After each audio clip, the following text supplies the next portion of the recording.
Welcome to Prismacast Episode 4. We're the podcast that talks about art through historical and contemporary means. Roses are red, violets are blue, smiles are sweet, and so are you. The Mona Lisa has her own mailbox in the Louvre just for all the love letters she receives. I wonder what her Bumble profile would look like. Hello, Michael K. How are you? I'm good, Kris. How are you? I'm good. How has your week been? It's been real weird. I was in a car accident last night. So what? Yeah, I was at First Friday, which is San Antonio's first of the month art gallery thing that they've got. So there's like one in Southtown, which is like the artsy district of San Antonio, and then they also have Second Saturday, which is more like artist booths. Oh. And so so I'll do that next week. Gotcha. But so my friend and her husband, we were driving back and we were on the freeway, and this dude was trying to get through the gap between our car and then the car that was diagonal in front of us, didn't use his blinker, and then just like hit the front of our car, and then it was a total hit and run. I don't even know if they realized they had hit us. And her husband was driving and I was in the passenger seat and I was looking at my phone, and then I feel like a jolt and I look up and then there's just this car in our car, and scared the crap out of me. No one got hurt. Most of the damage looks like it's cosmetic. That's good. It wasn't my car. It was their car, but so I didn't get home until like 3:00 in the morning because we were like on the side of the road waiting to get the police report in and everything. So jeez. Yeah. Eventful. Yeah. So that was last night. How about you? How's your week been? Well, I didn't get into any type of car accident, but I am helping my mother. We're doing my going away party next weekend, so we've started purchasing foodstuffs and, getting ready for that shindig, so that will be fun, but the preparation is a little, getting stuff tidied up around her house, and I'm going out and acting housemaid / whatever to make that work for her. So so that's why that gets done. I remember you saying you were cleaning the house for her. Yes. Okay, so that's what that was. Well, I clean my house every day because I'm a slight hypochondriac, and it's gotten worse since my son came into the world.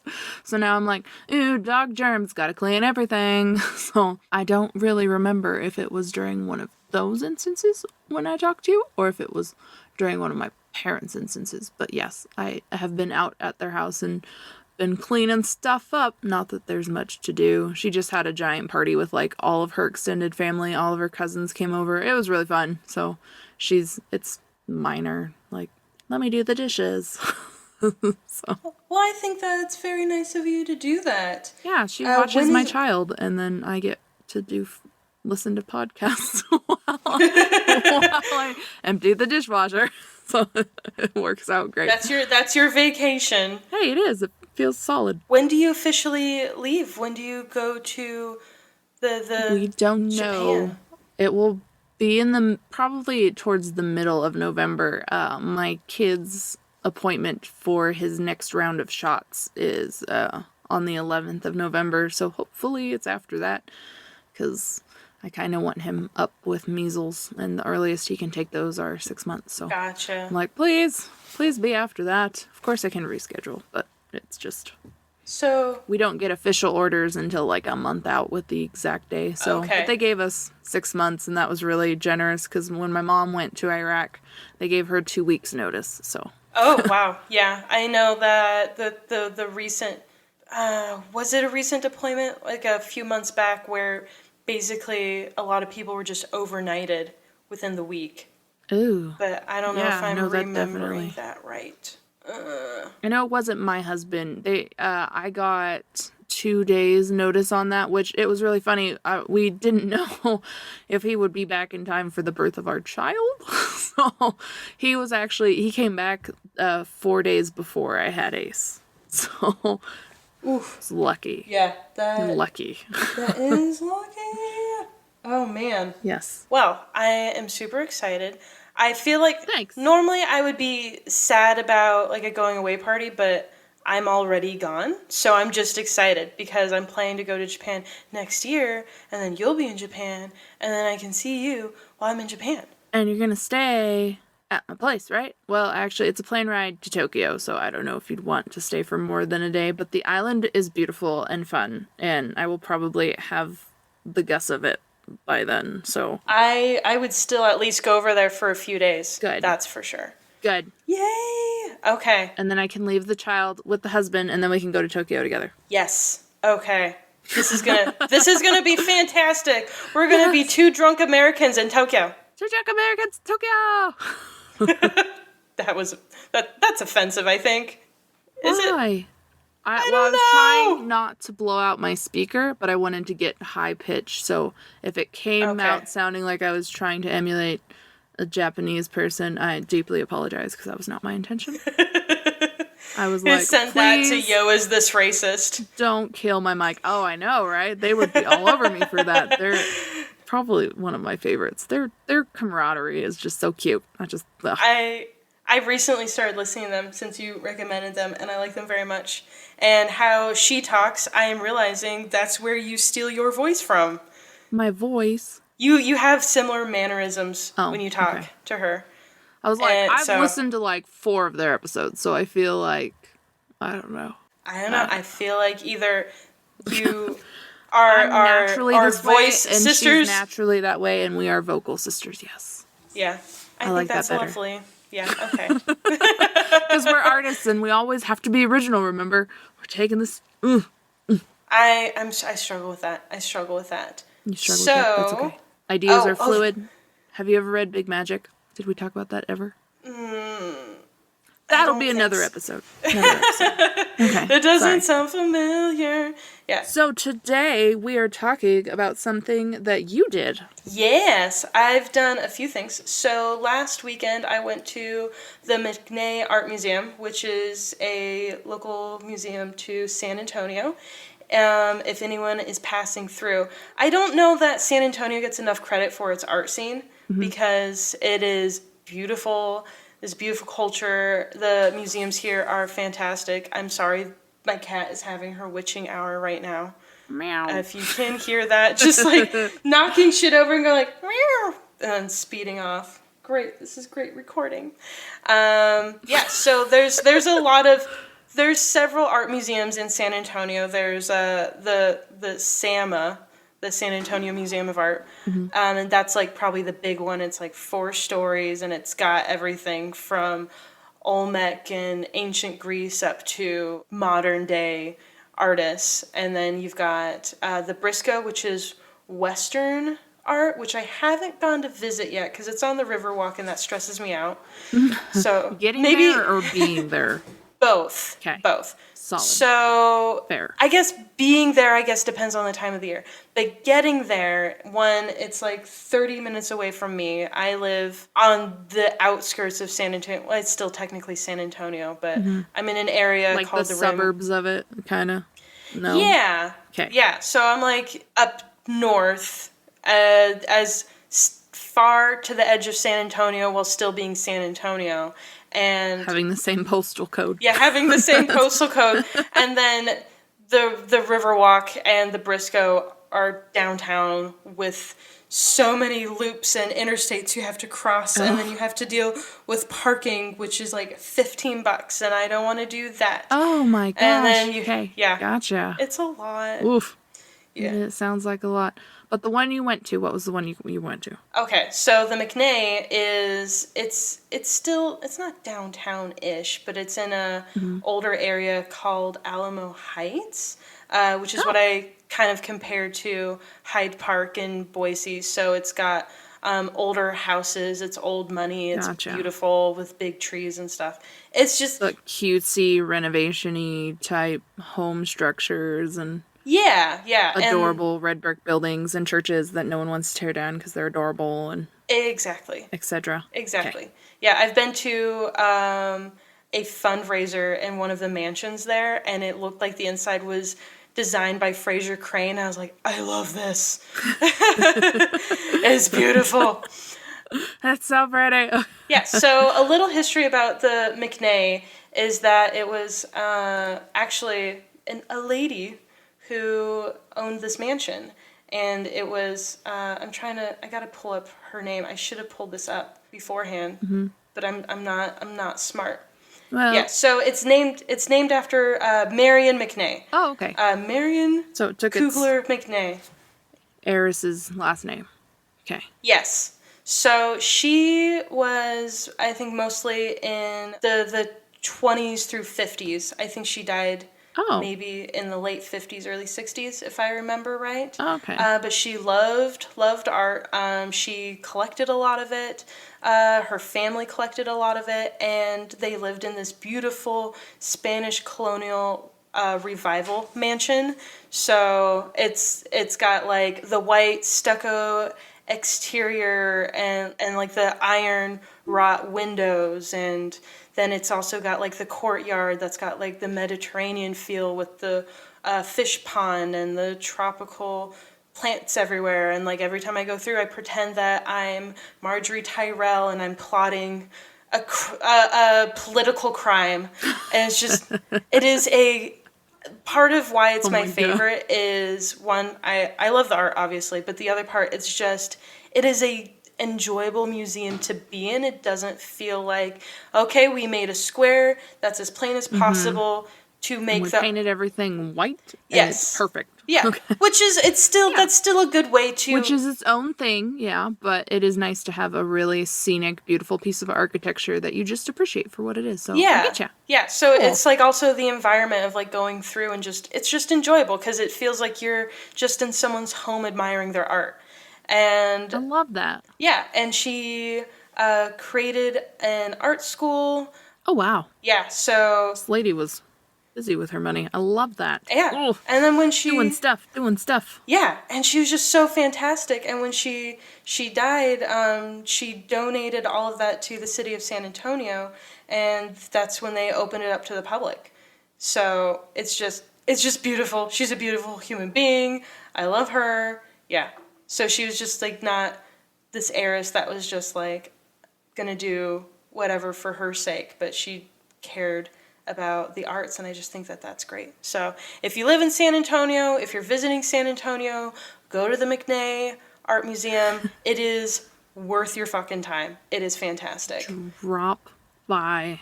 Yes. Now. Yeah. So they have a couple of exhibitions going on right now, which I think unfortunately when this episode comes out, it's not going to be going on anymore because these two exhibitions are closing on the 15th of September. Gotcha. So the two main ones that I saw this last visit was Andy Warhol's portraits and Trans-American Gender Identity and Appearance Today, which Trans-American is a beautiful thing. I went through there, I cried, I talked to this beautiful woman who made me cry, and that deserves its own episode where I'm properly prepared because I fucked up. And I feel like your husband was a little right that we didn't understand each other, but... Oh no, we're good. But today we're talking about... pop art. We're talking about pop art. Yeah, and it's inspired by this exhibition of Andy Warhol's portraits. So Andy Warhol, I feel like most people put like it in what I'm trying to think of like what Omnibus uses their terms of like the lay people. No, is that right? I don't know. The common. I don't know if it's a positive formation for describing people who aren't quite as aware. We'll just start calling them plebes. That's no. Oh dear. But people who aren't familiar with art, I think, are going to know who Andy Warhol is and like understand what pop art is. So he's most famous for his Campbell soup can thing. If you look that up, people are going to... I would be amazed if there were people who are like, oh, I've never seen or saw a reference to this ever in my life. I feel like it's the 20th century's version of like the Mona Lisa. It's referenced constantly. Even if you don't know who makes it, you've seen the Campbell soup cans. You know that they exist. You know that they're on a wall in a gallery somewhere. You might not know why, or you might not know who made them, but you know that they're a thing. Yeah. Yes. Kind of. Okay. So Andy Warhol is a part of this mid-century art movement called pop art or popular art. So the point of pop art is to blur the lines between highbrow art and lowbrow culture. So it's kind of like talking about pop culture of like famous artists and musicians and everyday items that are important, and then putting those in a gallery as like a kind of like a fuck you to highbrow art of like, I would say back then this is probably part of, at the same time you're dealing with minimalism, where that was very much how simple can we make art for art's sake, and breaking it down to the materials and as specific as possible. And then you also have abstract expressionism going through, which is this very moody and traumatic exploration of the soul. And I think pop artists are kind of trying to do a similar thing, but using pop culture as like, this is part of that trauma. This is what popular culture is doing to us. So it kind of came out after all of that, and its job was to kind of break away from the American dream and making people realize that it wasn't this shiny place to be, especially in the 50s, because in the 50s culture was very much of like, make yourself as perfect as possible, make the perfect home, have the perfect appliances, have the perfect life with the perfect family. And you're kind of coming out of World War II. People are suffering, have dealt with suffering, so you kind of have this, the rose-colored glasses are off, and they're dealing with capitalist markets and all good things for elevated high art, and it's the why of it, I feel. Yeah, and as someone who was not alive in the 50s, this is kind of my feeling. All of us are, we're hard 90s babies. Yeah, we're hard millennials. Like, we're not on the back end or the front end. We are square in the middle. So there's no fucking with that. But my understanding is like, learning about pop art is that the 50s, there was all of this trauma from World War II, but people were not talking about it. People were just like, it's time to move on with our fucking lives. And I think that's very different from today, where we had 9/11, where 18 years later, that has still sculpted our lives, and we still talk about it, and we still talk about the trauma. And when I for sure study up on the history of the 50s, that doesn't really feel like the case as far as pop culture. Politics, yes, because you are dealing with the politics of war fallout in Europe and communism and dealing with Russia and all of that stuff. Yeah, so pop artists, they really were, I would say, in love, but also critiquing popular culture. So you have Andy Warhol specifically is doing a lot of portraits of famous artists, like Marilyn Monroe. I'm sure that's another one everyone's seen. The 4 portraits of her in different colors. That's Andy Warhol, and it has been riffed so many times, and it's because it is such a status symbol for Warhol's work. I feel like it's the number one thing he had kind of backwater censure for, celebrity culture. So, but Marilyn, she was the queen of sculpted image. So you have that play, and that's uniquely Warhol with the factory. Yeah, and Warhol, and we were just talking about this before we started, is he has his own trauma working through his art. Like you were talking about how he was assassinated, yeah? Or not he wasn't assassinated. Oh. There was an assassination attempt on him. By one of his co-workers, which I found was extremely daunting, because you do have a lot of icons that, were assassinated shortly, like in the realm of, I think, 10, 15 years from one another. Like, you have Lenin, you have JFK, you have, like, there's a lot of people who ended up assassinated. And I don't know why that dropped off so steadily in our... I think we just went more official wars now. But anyway, I just found it fascinating that poor guy, got shot by one of his associates who had worked on 2 separate projects with him, and she wanted her script back. So she fired, and he had to go into surgery. They had to grab his heart and do manual heart palpitations in order to get his rhythm going again.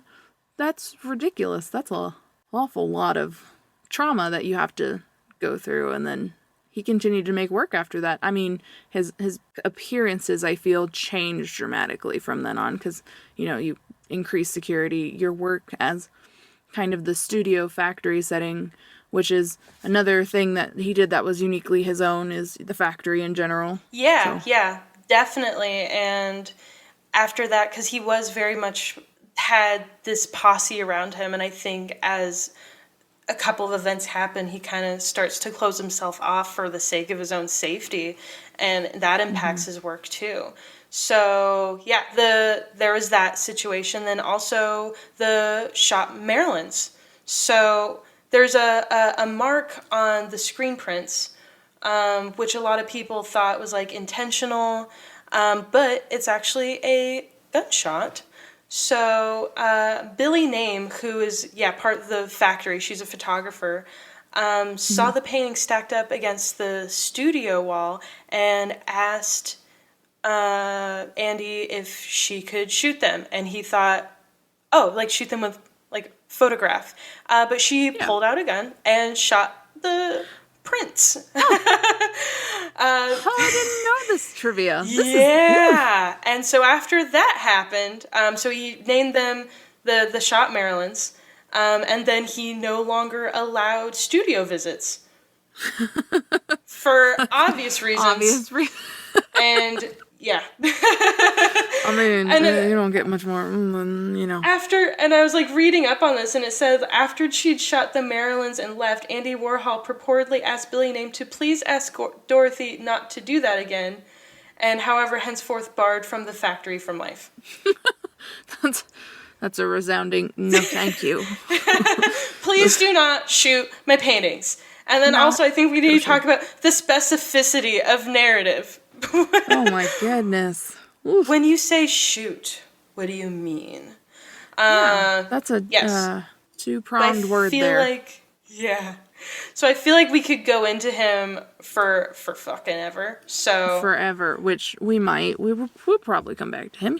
He's a goodie. He's a goodie. But I was looking at some of the other artists from this movement. The other big one is Roy Lichtenstein, which he's famous for his comic book style, which for those of you who want a little Easter egg, your hairless cat part of our podcast cover is inspired by a Roy Lichtenstein print, yes? Sculpture. It's sculpture. Actually, it wasn't really one of his big ones. It was Sunlight, Moonlight, and he did it in the 90s, the early 90s, before he died.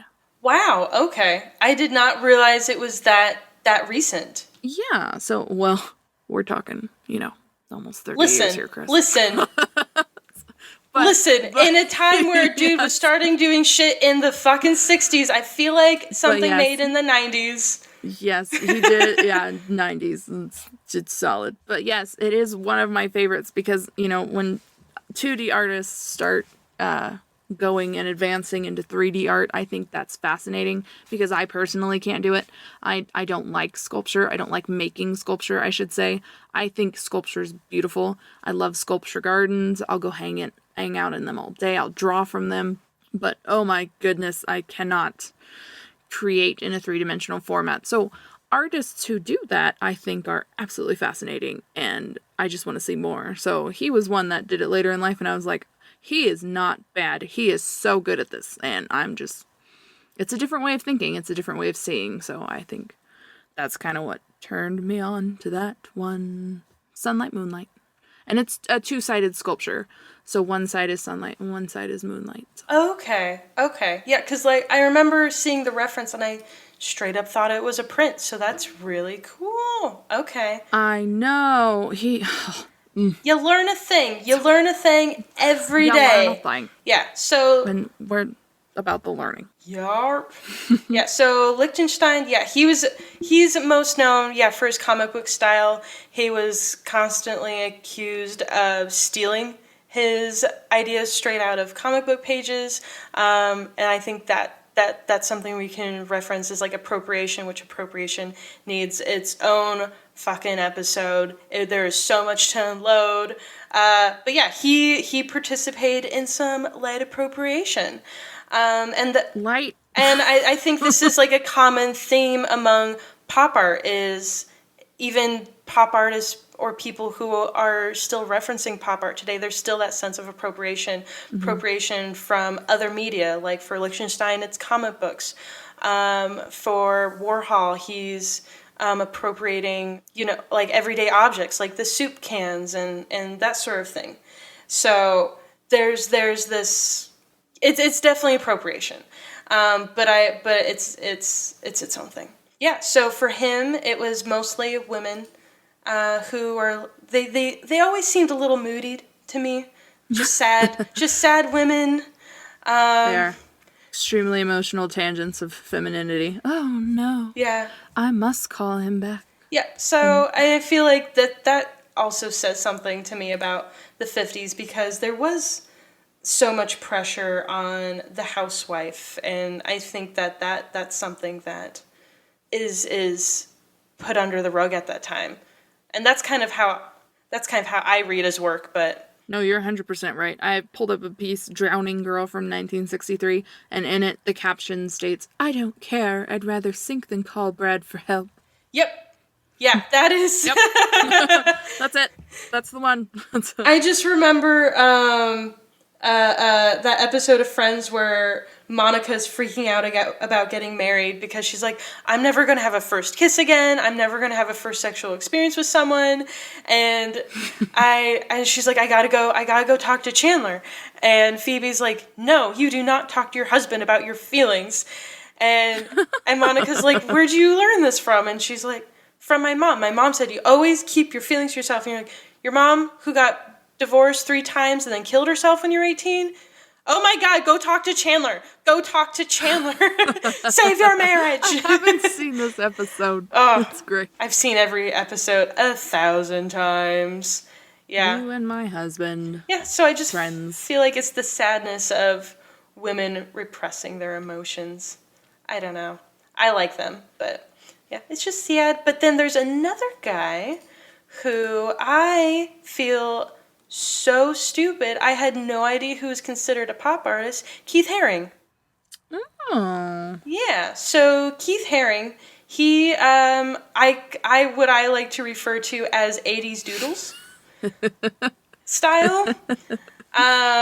Like, he had a lot of, like, I remember seeing his stuff on, like, PBS, like, as parts of, like, Sesame Street, and it was like Dancing Men, and just the dancing dog man, but he did like a lot of murals and stuff inside the subway. So I love this because I don't really remember talking about him much in school, other than that he created unique figures that were hyper-colorized.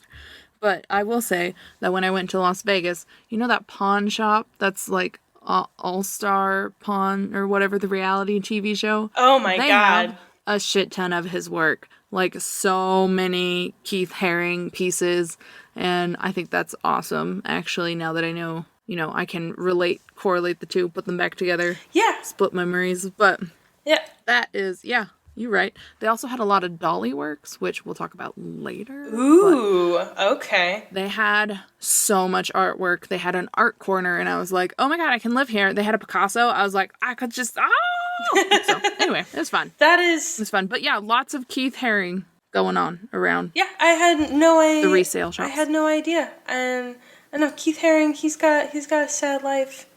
Why, what happened in his life? He died at the age of 31 due to AIDS. Oh. So he died in 1990. So for those of you who are music nerds, I believe that's roughly 6 months before. No, it would be about a year before Eddie Mercury passes away from AIDS. So a lot of his stuff is addressing homosexuality and AIDS through his own iconography, which I don't know a whole lot about him up to this point. So the fact that I didn't know that, and I didn't know that he was pop art.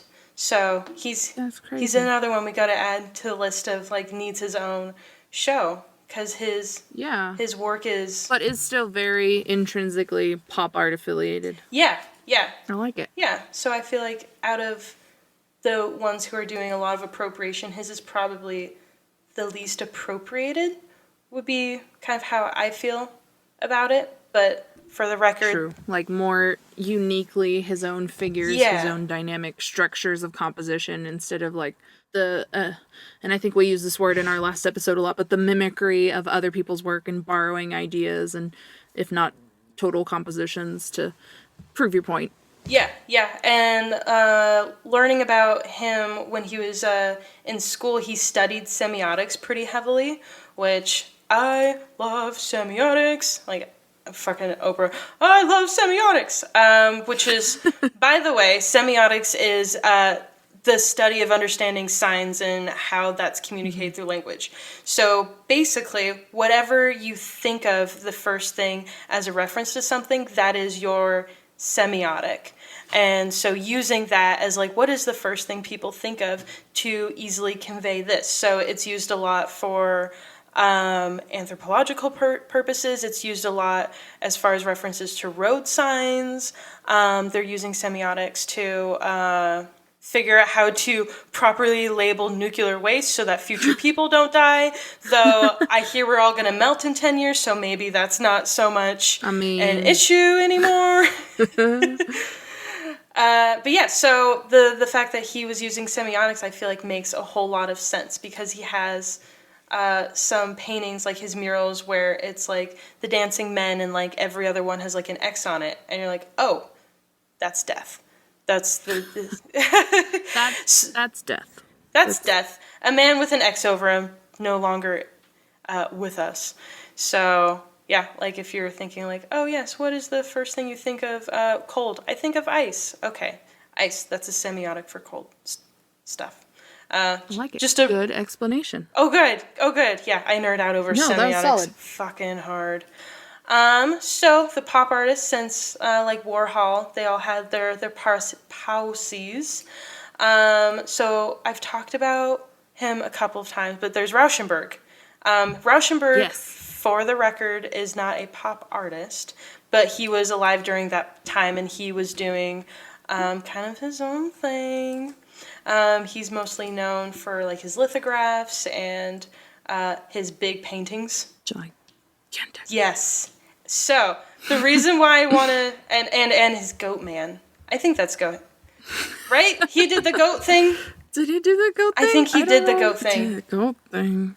1 second. I am certain he did the goat thing. Okay. Yes, he did. Okay, it's called monogram, not goat thing.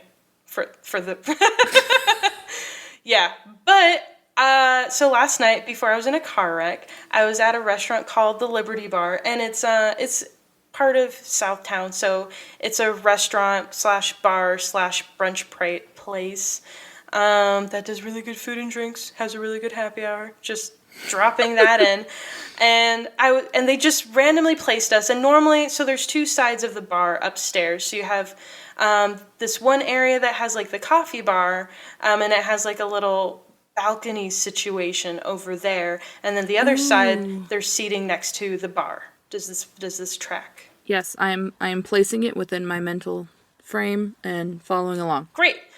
So normally I'm sitting next to the bar, and last night they sat us next to the coffee area, and I'm just sitting there enjoying my margarita, and I look up and I see this print, and I was like, oh, I really love that print. And just so you guys know, I love Rauschenberg. He's like one of my favorite modern, Would you say he's modern? I would say he's modern.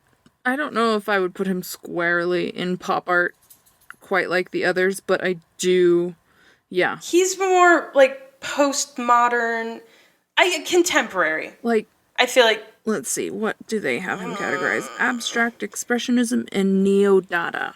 Neo-Dada, I feel like, is more... Okay. I feel more comfortable with Neo-Dada. Neo-Dada.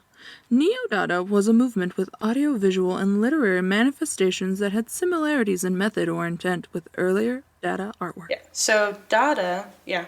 That has to be its own thing as well. So Oh, definitely. There's no way we can mix that in with yeah, so Neo-Dada is actually a movement that I like a lot. Like, it's weird. I don't really care too much about most of postmodernism, but I feel like Neo-Dada is a precursor to that, and I really enjoy that because I really love Rauschenberg. I really love Jasper Johns. Mm-hmm. By the way, the McNay has a Jasper John, and it's gorgeous. Oh, cool. Yeah, anyways. So, again, he needs his own thing, too. So, I'm just sitting there, and I see this lovely lithograph, and I'm looking, I'm like, I really, really love this. And it's got just a whole lot going on. I need to pull up. I took a photo of it, and I sent it to you, and I nerded out heavily. Whew! It's like I'm the only one at the table. We'll post all these in the show notes. Yes. So if you guys are following along visually, or if you want to follow along visually on Instagram, we do have all of those posted at Prismacasters. So you can follow along with what we're gushing over, I guess. Thank you. Thank you. You're welcome. Yeah, so this lithograph, it has like, it looks like a photograph of a man, and then there's some collaged bits in with like ears and pencils and swatches of color and letters and just like interesting textures. So I loved it. And I'm just staring at it, and I'm like, I really like that. And I look at the signature in the corner, and it says Rauschenberg, and I was like, no, that can't be Rauschenberg just sitting in a fucking restaurant. And so I look up the signature, just hanging out. It looks just like Rauschenberg's signature. The waitress comes up, and I was like, excuse me, I'm sure you don't know the answer to this because this is probably weird. And I point to the piece of art. I was like, is that an original Rauschenberg? And she's like, I don't know, but my manager got her degree in art history, so she would know. So let me go ask her, and I'll get back to you. And she comes back, and she's like, okay. Yeah, that's an original Rauschenberg. And I was like, holy shit. and I'm like, what is it doing here? And she's like, oh yeah, the owners are part of like the Blue Star Contemporary, which is another art museum in San Antonio that's like a mile away from the restaurant that we're at. And so she's like, yeah, they have some of the collection. And she's like, yeah, I guess some people come up here just to see that artwork and like take photos of it and stuff. And I was like, are you fucking kidding me? I've been to this restaurant 1,000 times, never been over here, and I just stumble upon like a fucking Rauschenberg, and this waitress is looking at me like, I guess, I don't know. And Chris, you're like, is this real life? Yeah, I take a photo of it, and I'm just staring at it just lovingly, and then the other part of like validation was like, I love Rauschenberg because I love his style. Like, I looked at this painting, I thought, this is beautiful, and stared at it for several minutes, and then to see the signature, I'm like I don't know if that makes sense, to be like, oh, people like art just for the sake of having art, because it's like a famous person's name, and it's like, oh, I feel validated because I actually just like him. Yeah. Yes. I mean, I feel like you can equate it to anything that you're a part of a fandom for. Like, if you're walking around and you see someone in Game of Thrones wear, like, any type of apparel, you're probably like, you giggle inside, and you're like, oh my god, I know what that reference is. I drink and I know things. Like, you giggle inside because you're a part of that fandom and you're a part of that clique and you understand, the joke. So I feel like a lot in art, that's kind of where we're at. It's its own fandom in a lot of ways. Like, we walk up to artwork, and it's especially exciting when it's in the wild and you're like, oh my god, look, no way, I just caught myself a Rauschenberg. Yeah, I caught myself a fucking Rauschenberg, and then you were very upset about the glass situation. I feel like if you have an original anything, you need to prepare it well. Okay, so people who are listening to this podcast, I'm gonna get on my little showboat because I used to frame. So I kind of have a whole hierarchy of need when it comes to original artworks and even like sign and numbered prints. Anything else, do with it what you may. But for original stuff, your artist spent a whole heck of a lot of time making that thing, and I think it would just be really nice if you took the time and spent a little money getting it the proper hardware so that it can be preserved for future generations. Like, that's a legacy piece that you could hand down to your spawn. So maybe consider museum quality glass, because when Kris sent me this photograph, the reflection in it told me it was not museum quality glass, and it made me sad because it's right by a window. It's gonna fade over time. Residual light refracts. Made me sad. So generally, if you're gonna buy original art, if you're gonna fork out the money that it costs to buy original art and be a patron of the arts, preserve it, because that's some pretty cool stuff to have one of those puppies on your wall. And in the future, you could have people like me and Kris come by and be like, oh my god, look at that, is so great. And don't you want to be prepared for that? I would want to be prepared for that. Okay, showboat over. Thank you, because you have definitely reprimanded me for my framing techniques. I feel like we artists spend so much time creating art that I feel like oftentimes we really don't have a whole heck of a lot of time or money, because we spent so freaking long making the art, to represent it well on a gallery wall. So I'm not saying that that's a get out of jail free card for not presenting your work in a professional way, but in a lot of instances it's like, we spent all this time, we spent all this money on materials, we really don't have it in us to spend money on museum quality glass. And if you're going to be a patron, please do that for us. Like, please, we beg of you. For the love of God, frame it, and God, then that is something. A home that is worthy. So anyway, yeah, that's my soapbox. Well, thank you for that. I'm gonna work on it. You're welcome. I'm gonna work on it because I want to be better. Okay. So I don't think they know why you're apologizing, but we did a show together, and I think we've already put it in the show notes, or just on our Instagram. You've also yelled at me. What? Every show we've done together, you have yelled at me about my framing, because, I have been that poor person who can't afford the fancy framing, so I frame myself, and I don't know what I'm doing, and it looks... looks fine. The problem is that you tell me you know what you're doing, and then you show up and you don't know what you're doing, and because I don't want you. I can help you. This is what. Yeah, I don't use a lot of spacers. No. A lot of relationships, as you guys know from our last episode, Devin, the skateboard guru, does send sketches when he's in a funkle on certain projects to Kris for questions and, hey, help me fix this, and does this composition make sense, whatever. You can use friends that way in other ways, like you can send things to Michael K and be like, hey, how would you frame this? And Michael K would answer, because Michael K is a good art friend. So anyway, use your art friends. They all have skills. I feel like I just got guilted. This is like... I love you, Kris. I feel like every relationship has, like, its top 5, like, sore spots, and I think, like, our only sore spot is, like, how awful I am about framing, and I want to be better, and then I feel scared to go to you.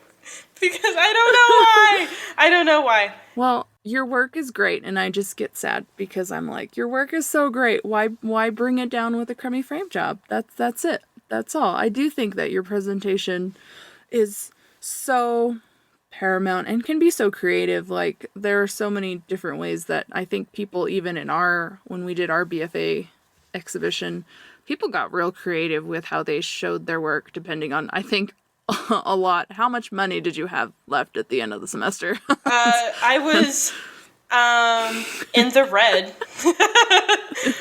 Yeah, for it's definitely sure. It's rough. Being an artist is rough. It is. So it is. Take this as you may. Oh, patrons right. of the arts. Well, that is pop art, and some things about it. So, what I want to do now is, hey, Kay, what are you working on right now? What is your project? I currently have no art projects running. I don't even think I just finished another. I've been kind of messing around with patterns. So I just finished a pattern. And then I started a sticker that I wanted to produce, or a pin for the Rainforest Conservation Fund.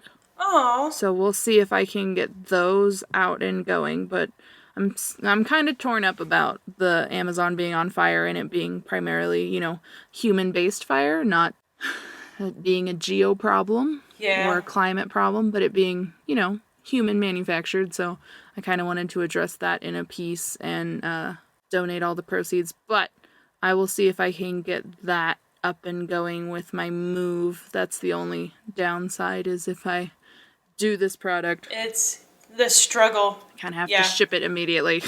Yeah. Well, I believe in you. So, what are you doing, Kris? I am going back to school. So, Dun, dun, dun. dun, dun, dun. So, For what? for medical illustration, that is the end goal. So I'm going to be going back to get my second bachelor's in biology, because the first round, so the thought process wasn't like this just came out of the blue. I've always been interested in medicine and the body, and I think that like a lot of my pieces have kind of like a medical or body situation. Imageries, focus and senses. Yeah. I think I agree with that. I think a Thanks. lot of your work has been body centric. So Body. this is really cool. Yeah. This is a cool venue for you. Yeah, so I remember in school there, like, our professors talking about, like, oh, here's things that you can do with illustration, and the typical, like, everyone wants to go in for video game design, editorial work, having their own pop-up shops, and then it's like, oh, yeah, and then there's medical illustration, and they also, and they also We're said, like, oh yeah, that exists. oh yeah, there's medical illustration. And there was also our seminar class, Caroline Early, my professor, that had talked about medical illustration too. And I was like, that sounds really cool. So every now and then I would look up, like, okay, what colleges have medical illustration? And I could never find one. And I was just doing bad research. That's really what it came down to. Until a couple of weeks ago, I had finally put in the right algorithm to Google, or Google just threw me a fucking bone. I don't know. And it's like, look, there's 4 medical illustration programs in North America. Here they are. Here's what you need. And yeah, so you need, what they prefer is either you have either your major or minor, 1 in art and then 1 in biology, or double majoring with art and biology, or having 2 bachelor's degree, 1 in a BFA and then 1 as a BS or BA. So bachelor's of science with an emphasis in biology, or a bachelor of arts with an emphasis in biology. So I think that just kind of depends. That's what you're going for. Yeah, so I'm looking at a couple of colleges around San Antonio. I'm thinking probably UTSA for proximity purposes. And I get that. yeah, and cost purposes. So the deadline is coming up in a month for enrollment for spring, so I got to get my shit together. You can do it, Kris. Okay. Yeah. Thank you. Yeah, so that's what I'm working on. So hopefully it won't take me 6 years to get this degree. Hopefully several credits will carry over. It won't. It'll do great. Yeah. I believe in you. We have mutual belief in each other. Yeah, so that is my current project, the school project. Be a student Awesome. again. All right. Well, 3 years later. 3 years later. Yep. Perfect. Well, hey, they said 3 to 5 to go back for school in art. For those of you who are wondering, who are curious about going into grad school after getting your BFA, most art schools want to see a few years of a working portfolio. It's not like most universities where like med school. You're not going, like, where you go in. It's not immediate backdrop from A to B. Yes. Yeah. They're like, we give no fucks in your BFA exhibition. We give no fucks in that weird painting you did in your studio classes. We want to see what the fuck you've been doing outside of school. And that's... We want to see your body of work that you have developed on your own, under your own prowess and ability. Yep. So, fun fact. There's a little tip there for you guys. Well... I like that. Good tips. Is there anything else that we need to share with our humans? Well, I feel like while we did talk about pop art today, we did not talk about all of pop art today. We did not. So we didn't really talk about James Rosenquist. We didn't talk about Claus Oldenburg. We didn't talk about Palazzi. Like, we didn't talk about a lot of people. So just because we nitpicked the ones that we are our personal favorites, I feel. Yes, it doesn't mean that there aren't other greats out there that should be addressed in pop art episodes, but we just didn't have time. Exactly. And just so you know, while this is typically a UK and US centric movement, it was international. Besides those two countries, it was fucking everywhere. So if you feel like what you heard is interesting, do some digging, because there's a fuck ton more about this, because it spans the cross of literally 20 fucking years. So yeah. All right. Well, thank maybe even you 30. for listening, guys. Bye. Goodbye. Would like to take a moment to thank our audio tech William Higginson for mastering this episode. A huge thank you to Joseph McDade for our podcast track, Drifting Corners. And thank you for having listened to another rousing podcast from Kris and Michael K. We were thankful to have you for another week, and if you hit that subscribe button, we'll catch you in another 2. If you have thoughts to share, you can email us at prismacasters@gmail.com. To follow our visual show notes, search out Prismacasters on Instagram.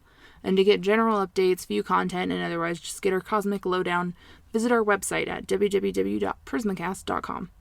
Don't forget to both rate and review our burgeoning show wherever you found our podcasts so others can find us. We'll see you next time. Bye-bye!